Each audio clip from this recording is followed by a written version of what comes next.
Hey guys, how's it going? It's Sean from Ridesharing101.com. And in today's video log, I asked the question, because of California Bill AB5, in California, will you have to sign an exclusivity contract with Uber or Lyft if you're legally required to be an employee? Okay. Guys, it's Sean from Ridesharing101.com. I'm having a lot of technology problems. That's why I haven't posted anything in about 5 days. I'm a bit of a Luddite anyway, which is really ironic. I'm 53 years old. I'm in the heart of Silicon Valley. And I have issues with technology, which probably explains why I'm a gardener. That's my day job. That's my trade. It's about as low tech as you can get. But hey, I can use a chainsaw. Okay. Now, I've been thinking about this a lot lately. AB5 is a bill in California that made it to the next step.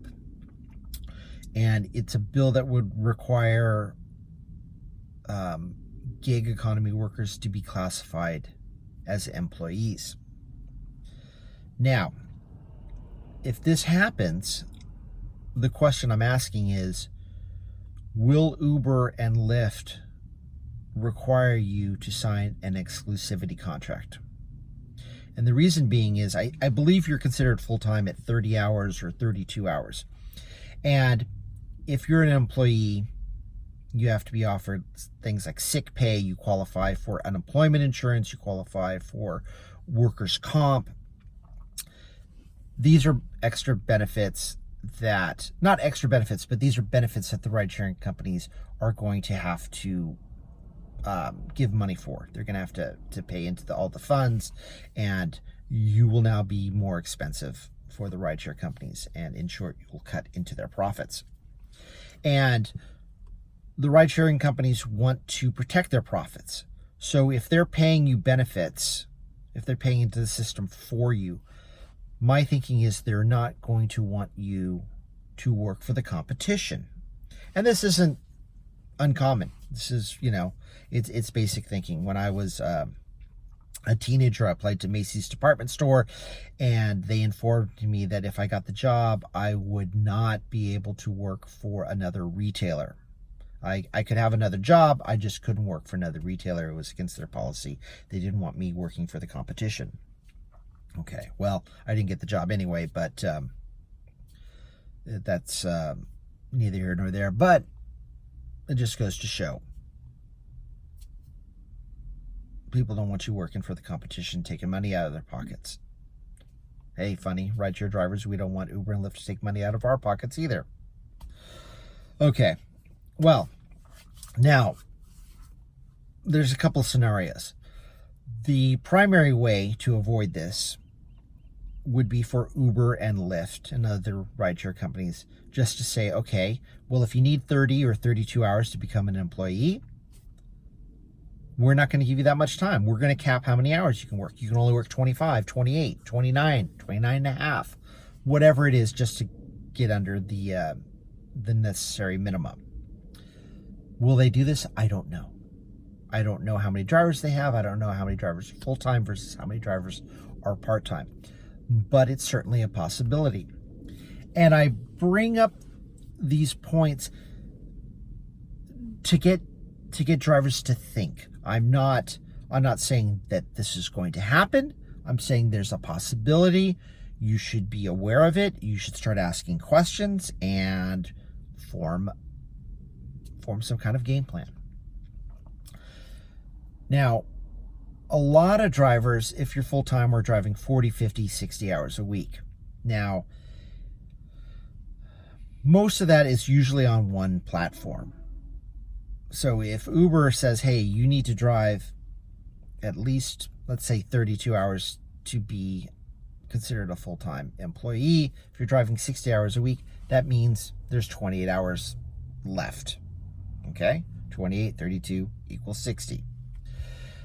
Most people that drive for two platforms, the majority is on one and a little bit is on the other. So if you're if you've got 28 hours left out of your 60-hour work week, odds are they aren't all with the other rideshare company.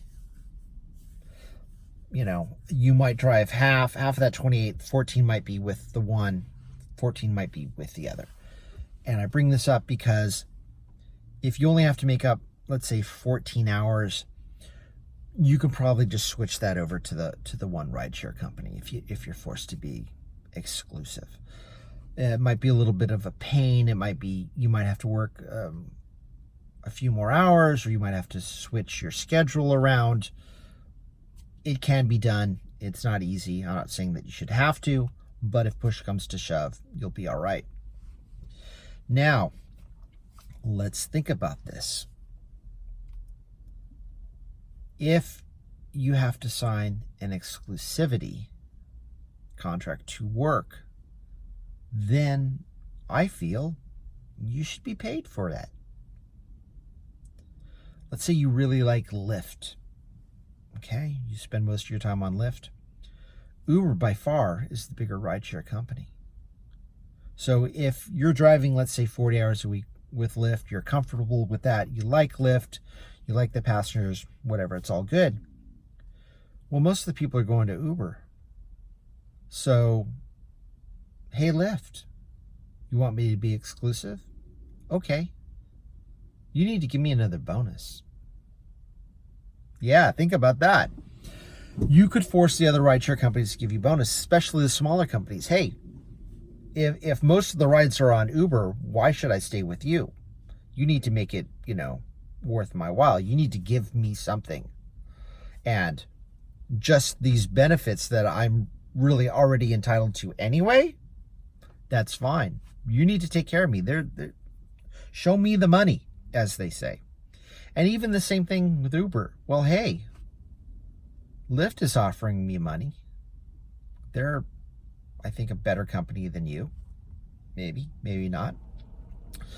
Or, hey, I've got options. I can drive with Lyft. You need to give me money to stay.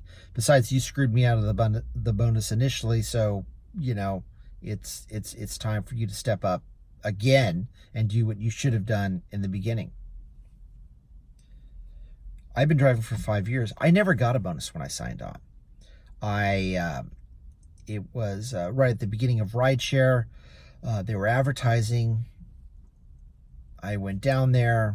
I just signed up. I didn't know anybody that was a driver. I talk about this in my ebook on the site. Stupid move. I could have made, an easy $500 at the time. But I didn't know. I didn't know any other drivers. I was like, hey, I'm going to do this rideshare thing. Let's go for it. And then, later I found out my mistake. And I probably could have gotten a bonus anyway at the beginning, even after I completed the rides. But, now it's 5 years. I think June 20th was my 5-year anniversary. But yeah, I think Uber and Lyft, it's I think it's going to cost them even more because they need to pay. So I will post this question on the Facebook group. But basically, be aware that you might have to sign an exclusivity contract. And the time to think about like a bonus and all this stuff is now before it happens. You might want to start some kind of conversation with, hey, if we're forced to sign an exclusivity contract, I would like a bonus, and start throwing that out there. Because if you want to ask for bonuses and extra money and stuff like that, the time to do it is before instead of after, because right now you have the leverage. Hey, by the way, you guys are fighting AB5, about employee status.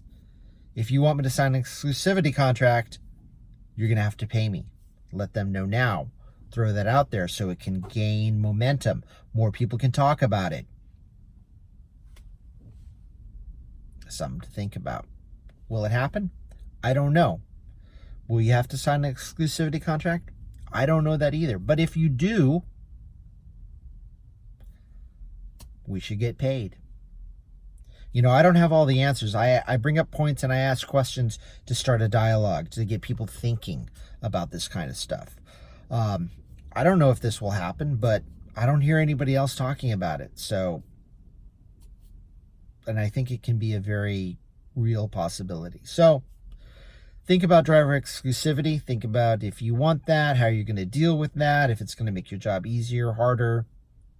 Start talking about it on Facebook. And I'll post this question on my Facebook group as well. So there you have it. Driver exclusivity. Is it a good thing? Is it a bad thing? Will you have to do it? Can you get paid for it? Start thinking about it, folks. Drive safe, and I'll see you next video.